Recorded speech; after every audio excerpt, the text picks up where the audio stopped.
নমস্কার, আপনারা দেখছেন হাই নিউজ। আমি শ্রীপর্ণা রয়েছে আপনাদের সঙ্গে। অপরাজিতা বিল 2024 নিয়ে শুভেন্দুর পাল্টা জবাব দিয়ে বক্তৃতা শুরু করলেন মমতা বন্দ্যোপাধ্যায়। বললেন, আমি কারোর জ্ঞান শুনবো না। আমি কোনটা মিথ্যে আর সত্য বলবো, আপনার কাছ থেকে জ্ঞান নেব না। আমি আপনাদের প্রথমেই বলি যে আমি sir on behalf of West Bengal people a model bill and historic bill, the Aparajita Women and Child West Bengal Criminal Laws Amendment Bill 2024 কে সম্পূর্ণভাবে সমর্থন জানাতে আপনার অনুমতিতে আমি এখানে সমর্থনের কয়েকটি কথা বলতে এসেছি। আমি অপোজিশন লিডার যেগুলো বলেছেন, পয়েন্ট রেজ করেছেন, আমি প্রত্যেকটা উত্তর দেব। তার জন্য ধৈর্য ধরে আপনাকে শুনতে হবে।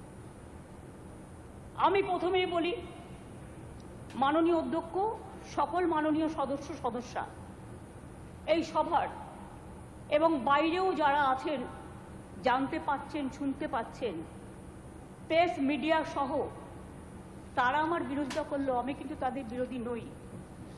আমি তাদের সকলকে, অ্যাসেম্বলির সব স্টাফেদের সকলকে, সেক্রেটারি জেনারেলের থ্রুতে, অ্যাডমিনিস্ট্রেশনের যারা আছে, প্রশাসনের যারা আছে, সকল ভাই বোনেদের আমি ধন্যবাদ জানিয়ে আমি বলবো, মেয়েদের অধিকার রক্ষার লড়াইয়ে আমি যখন দিনটা ঠিক করেছিলাম স্যার, আমি তখন নিজেও এটা আমার নলেজে ছিল না, কিন্তু হিস্ট্রি রিপিটস ইটসেলফ।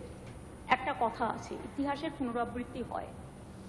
মেয়েদের অধিকার রক্ষার লড়াইয়ে আমি যখন এটা বলছি, আমার গায়ে কাঁটা দিচ্ছে, তার কারণ এটা আমার আবেগ হচ্ছে। আপনারাও শুনলে আপনাদের গায়েও কাঁটা দেবে ঘটনাটা শুনলে। মেয়েদের অধিকার রক্ষার লড়াইয়ে 3রা সেপ্টেম্বর একটি ঐতিহাসিক দিন। আজ থেকে 43 বছর আগে 1981 সালে আজকের দিনেই ইউনাইটেড নেশনস মেয়েদের অধিকার সুরক্ষিত করার জন্য, তাদের বিরুদ্ধে সব বৈষম্য দূর করার জন্য চালু করেছিল the convention on the elimination of all forms of discrimination against women। সংগঠিত হয়েছিল ইউএন এর আন্তর্জাতিক নারী বৈষম্য বিরোধী কমিটি। আরজিকরের ঘটনার প্রতিবাদে সরকারি পুরস্কার ফেরাতে চান বিখ্যাত নাট্যকার চন্দন সেন। 2017 সালে রাজ্য সরকারের দেওয়া দীনবন্ধু মিত্র পুরস্কার রাজ্য সরকারকে ফেরত দিতে চান তিনি। লক্ষ্য প্রতিবাদীর একজন হয়েই বাঁচতে চাই, সরকারকে বার্তা নাট্যকারের।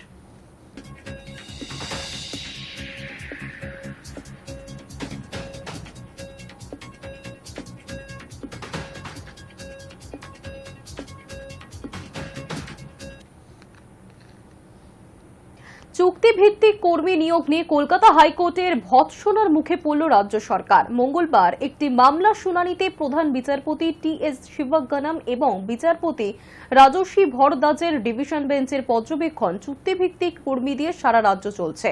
ব্যতিক্রমী পরিস্থিতিতে চুক্তিভিত্তিক নিয়োগ করা যেতে পারে, কিন্তু তা নিয়মিতভাবে করা যায় না। এখানে তো পুলিশও নিয়োগ হয় চুক্তিতে, দেশের আর কোথাও এমন হয় না। গত মার্চ মাসে উত্তর এবং দক্ষিণ 24 পরগনা জেলার চুক্তিভিত্তিক আদালতের কর্মী নিয়োগের বিজ্ঞপ্তি দেয় রাজ্য। ওই বিজ্ঞপ্তিতে চ্যালেঞ্জ করে মামলা দায়ের হয় হাইকোর্টে। বিচারপতি অরিন্দম মুখোপাধ্যায়ের একক বেঞ্চ ওই নিয়োগের উপর স্থগিতাদেশ জারি করেছে, আর ওই নির্দেশকেই চ্যালেঞ্জ করে ডিভিশন বেঞ্চে দ্বারস্থ হয়েছে রাজ্য। মঙ্গলবার চুক্তিভিত্তিক কর্মী নিয়োগ সংক্রান্ত এই মামলা শুনানিতেই রাজ্যকে ভৎসনা করে হাইকোর্টের ডিভিশন বেঞ্চ।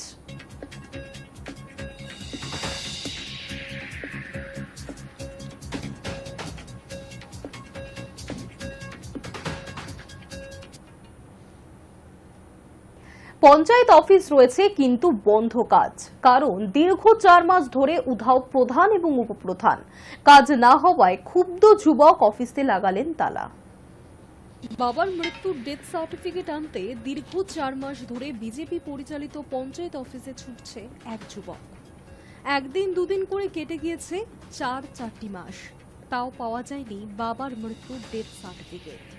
কিন্তু শেষ পর্যন্ত ধৈর্য ভাঙলে এমন কাণ্ড যে যুবক করে বসবেন, তা খুনাক্ষরেও ভাবতে পারেনি কেউ। প্রায় 3 মাস ধরে উধাও মহিষাদল ব্লকের বিজেপি পরিচালিত বেতকুণ্ড গ্রাম পঞ্চায়েতের প্রধান এবং উপপ্রধান, যার ফলে পরিষেবা থেকে বঞ্চিত হচ্ছেন স্থানীয় মানুষজন। তাই এবার অঞ্চল অফিসে তালা লাগিয়ে দিলেন এলাকারই এক যুবক।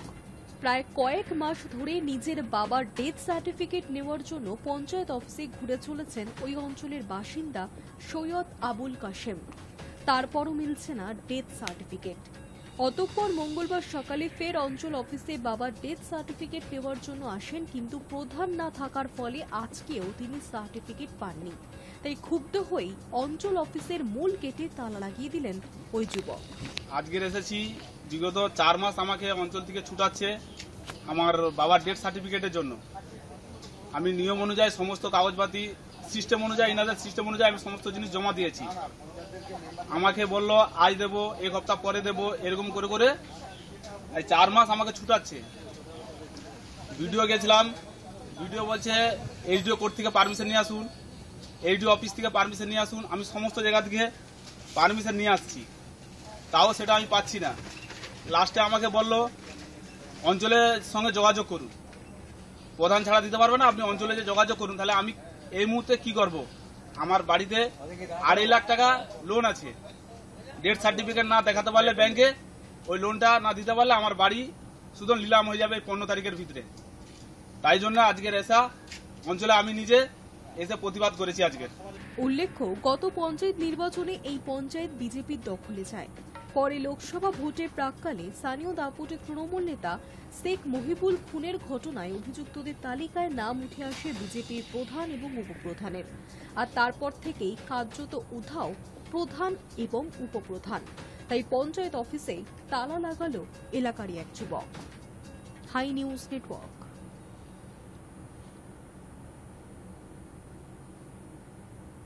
মা হতে চলেছেন অভিনেত্রী দীপিকা পাদুকোন। চলতি মাসেই সন্তানের জন্ম দেবেন দীপিকা। তার আগেই মাতৃত্বকালীন ফটোশুটের ছবি শেয়ার করলেন সমাজ মাধ্যমে। মা হতে চলেছেন দীপিকা পাদুকোন।